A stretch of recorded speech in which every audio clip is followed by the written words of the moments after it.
Baseball playoffs are happening. The NFL is in full swing. So is college football. This is such a great time to be a sports fan, particularly for football and baseball.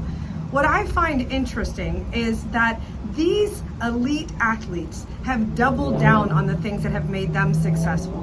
The things that help them be successful in Pee Wee football or Little League is what is making them successful today.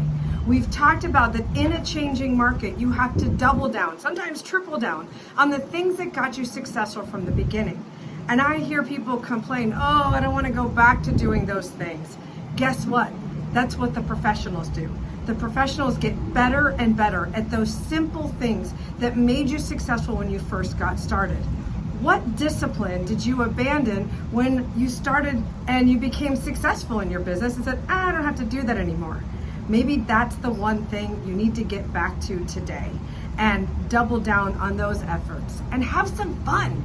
This is fun. You get to share your product, your service, everything that you love about what you do with prospective customers. How fun is that? It's like being an 8-year-old. Make it a great day.